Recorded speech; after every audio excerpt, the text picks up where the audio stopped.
जय भीम साथियों। दोस्तों, जरा सोचिए, आज़ाद भारत के पहले प्रधानमंत्री डॉक्टर भीमराव अंबेडकर जी होते तो भारत कैसा होता।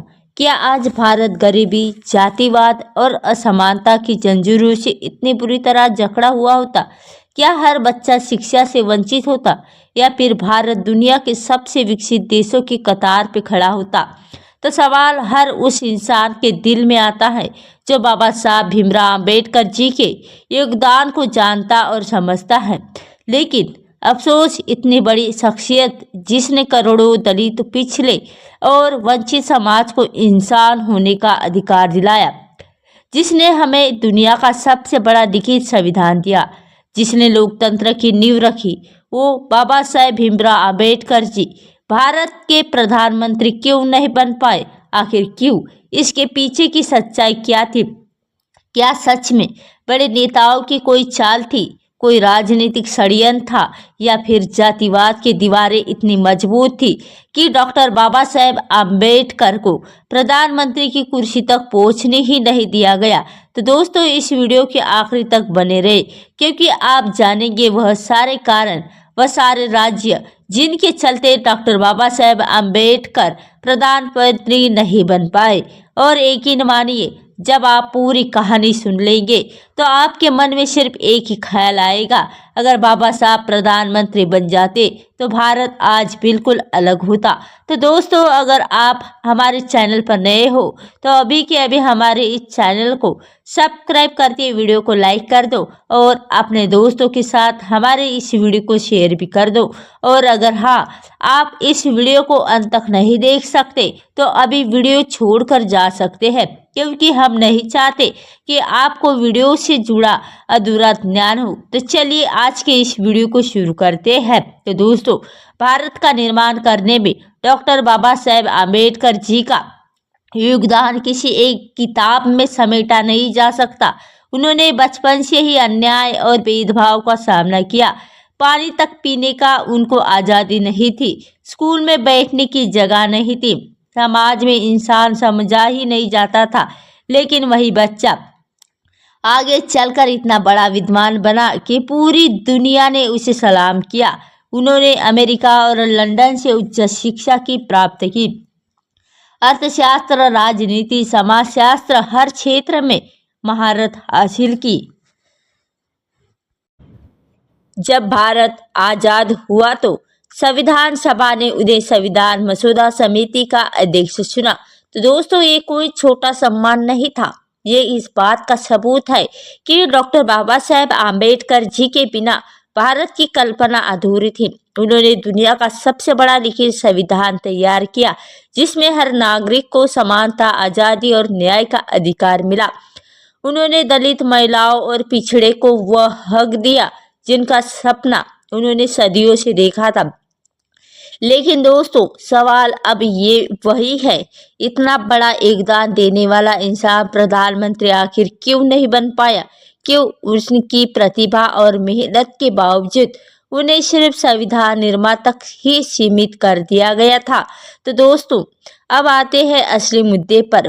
डॉक्टर बाबा साहेब आम्बेडकर आखिर प्रधानमंत्री क्यों नहीं बने? उन्हें प्रधानमंत्री बनने से रोकने के पीछे के कारण थे, जैसे कि दोस्तों, उस दौर में राजनीति पूरी तरह से उच्च जातियों के हाथ में थी, जैसे कि ब्राह्मण, राजपूत और ऊंची जातियों के नेता ही बड़े पदों पर बैठते थे।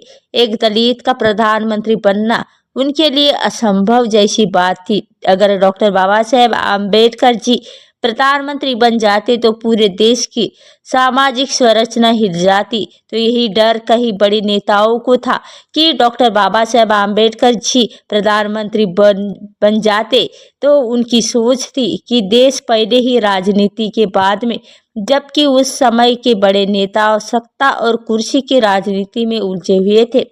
कांग्रेस पार्टी में भी कई लोग नहीं चाहते थे कि डॉक्टर बाबा साहेब आम्बेडकर जी इतना ऊंचा पद पाए। उन्हें डर था कि डॉक्टर बाबा साहेब आम्बेडकर जी प्रधानमंत्री बन गए तो सत्ता हमेशा के लिए जातिवाद की पकड़ में निकल जाएगी।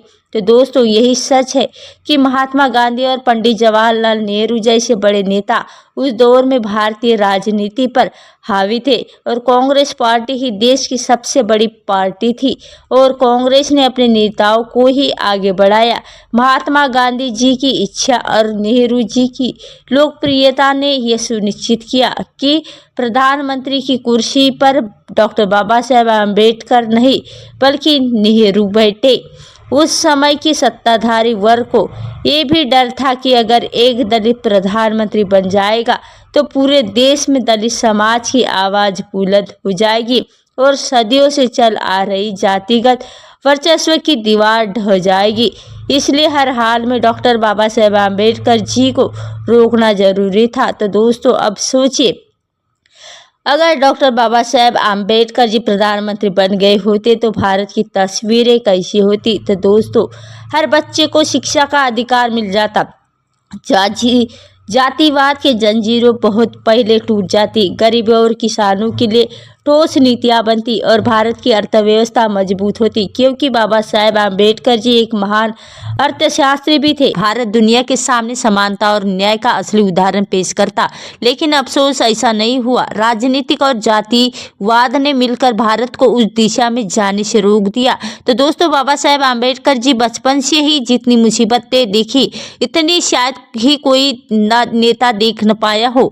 बाबा साहेब आम्बेडकर जी को स्कूल में पानी तक नहीं पीने दिया गया और उन्हें गाड़ी में बैठने नहीं दिया गया, उन्हें मंदिरों में भी घुसने नहीं दिया और डॉक्टर बाबा साहेब आम्बेडकर जी को समाज में हर कदम पर अपमान झेलना पड़ा, लेकिन उन्होंने कभी हार नहीं मानी। उन्होंने किताब को हथियार बनाया, उन्होंने शिक्षा को ढाल और कलम को तलवार बनाया और यही वजह थी कि वह भारत के सबसे बड़े नेता बने। उन्हें दलितों को सिर्फ अधिकार ही नहीं दिलाए बल्कि उन्हें आत्मसम्मान भी दिलाए। दोस्तों, असली सच्चाई यही है कि डॉक्टर बाबा साहेब आम्बेडकर जी को प्रधानमंत्री बनने से इसलिए रोका गया क्योंकि सत्ता का मतलब था ऊंची जातियों का वर्चस्व और वह नहीं चाहते थे कि एक दलित उस कुर्सी पर बैठे जिसे उन्होंने हमेशा अपने लिए सुरक्षित समझा। इतिहास गवाह है कि डॉक्टर बाबा साहेब आम्बेडकर जी को हर कदम पर रोका गया, कभी राजनीति के नाम पर तो कभी धर्म के नाम पर तो कभी समाज के नाम पर। लेकिन दोस्तों, सच्चाई ये है कि डॉक्टर बाबा साहेब आम्बेडकर जी प्रधानमंत्री की कुर्सी पर नहीं बैठे, लेकिन वह आज करोड़ों लोगों के दिलों में प्रधानमंत्री है। तो दोस्तों, बाबा साहेब आम्बेडकर जी की प्रधानमंत्री ना बनना सिर्फ एक व्यक्ति की हार नहीं थी बल्कि पूरे समाज या भारत की हार थी,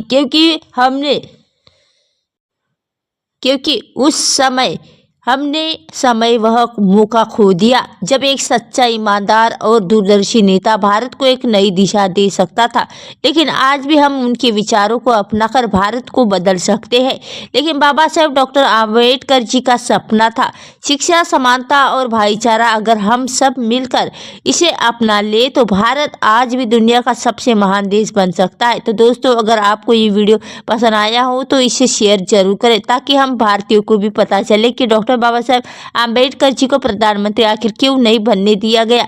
और याद रखिए, डॉक्टर बाबा साहेब आम्बेडकर जी सिर्फ संविधान के निर्माता नहीं थे, वो भारत के असली निर्माता थे। मगर दोस्तों, डॉक्टर बाबा साहेब आम्बेडकर जी भारत के प्रधानमंत्री बनने के हकदार होने के बावजूद उन्हें प्रधानमंत्री बनने से रोका गया। तो आज के वीडियो में बस इतना ही। यदि आपको हमारे द्वारा वीडियो पसंद आए तो वीडियो को लाइक, कमेंट, शेयर और मेरे चैनल को सब्सक्राइब अवश्य करें और नीचे कमेंट बॉक्स में जय भीम जय भारत अवश्य लिखें।